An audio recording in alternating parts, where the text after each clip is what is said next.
Hey everyone, it's Fimbulbiter here, ready to count down my top 10 least favourite Hoenn Pokemon. Now, Generation 3 was my very first region of Pokemon, and Sapphire was my first Pokemon game, so it's a region I hold very close to my heart. However, there were a lot of bad Pokemon in this region. I mean, it has a lot of good ones too, but then that would be the topic for another video.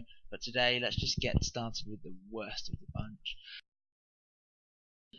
At number 10 we have Makuhita. Now, where to begin with this stupidly conceived Pokemon? It's based on a punching bag, which is one of the dumbest ideas for Pokemon ever, even more so than an ice cream cone, in my opinion. Then its design itself is just horrible. It's a fat blob of a Pokemon.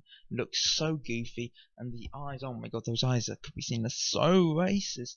And I just can't believe this Pokemon was allowed to be created and kept for Gen 3.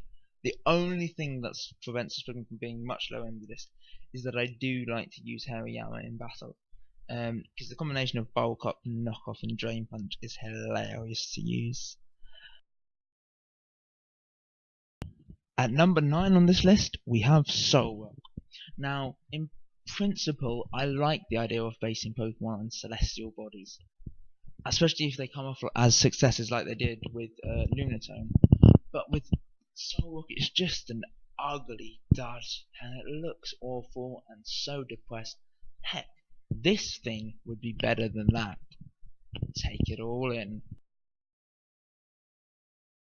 At number 8 we have Nosepass, and this is a decision similar to that of Solrock. Creating Pokemon based on a magnet is a cool idea, and one that I think does deliver with the ability Magnet Ball, but its design is horrid and it only gets worse with its evolution into Probopass. I mean, a giant nose Pokemon is just an awful idea and is almost bad as a Lickitung in its conception. I still hold out hope though that eventually they'll design a Pokemon based on an eye so we can finally create that hideous Pokemon face. At number 7 in my list we have two Pokemon, Minun and Plusle. Now these Pikachus are the first real clones of Pikachu, and they're just abysmal in every important way. I understand that they were designed as a way to promote double battles, in that how some Pokemon can interplay well with each other, but they really just don't work at all together. I mean, plus and minus is a decent combination of abilities, but essentially it boils down to I use Earthquake, you lose a third of your team. Now that's just a rubbish way to promote double battles. The reason I dislike them more than the other Pika clones is that they take up 2 Pokedex spots and are actually based on the same animal as Pikachu. These are just outright clones. Where to stop as well? Do we end up with division and multiply Pokemon? Who can say? Let's just end them now. At number 6 we have, quite controversially, the entire Torchic line. Now, I do like me some fire starters. In fact, Typhlosion and Charizard are just utter badasses. But when I found out that Gen 3 was going to introduce chicken as the base for their fire starters, one thing springs to mind: fried chicken, cooked chicken, lovely. And they look ugly as well, and it's just a bad idea for a Pokemon. No wonder I never pick it.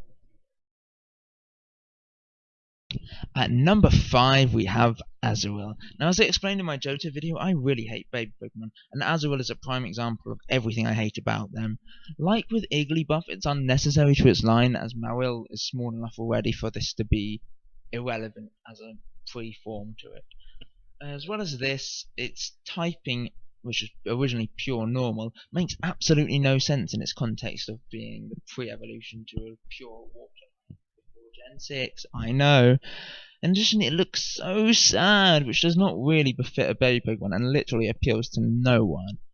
As well as this, on evolution, it can change its gender. It's literally a gender-bending Pokemon due to the differences in gender ratios between it and Marill. All in all, it's just a horrible Pokemon. At number 4, we have Castform. It's just a magma of the region, a giant ball sack of suckiness as well as looking like one to boot.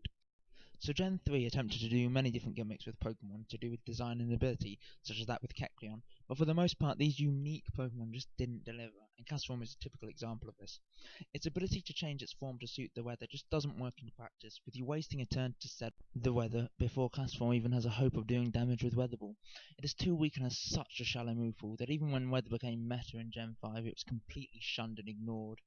Imagine that, the forecast Pokemon not being able to predict its own failure. At number 3 we have Clam Pearl. So a clam in principle sounds like a solid idea for a Pokemon. After all, Cloyster and Shelder are utter bosses in Gen 1. But when you look at its design and detail, it becomes apparent that the actual Pokemon is the pearl within the clam.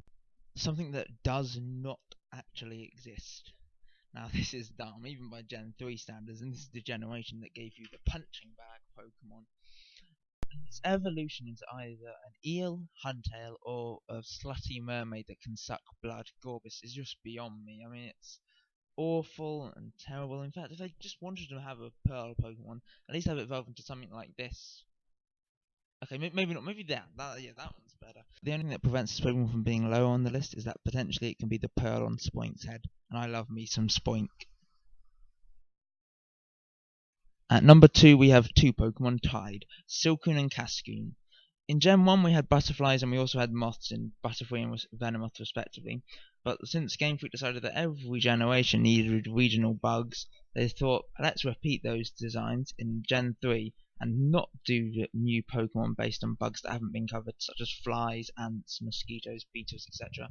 It seems like familiarity was the order of the day when the Wurmple line was conceived, and yes, I think that it took a single day to design all of them, as opposed to how most Pokemon apparently take 6 months to get the perfect design. To be honest, I was tempted to put the whole line in this list, but seeing as how that would clog up the top 10, I decided to go with the middle and the worst stages.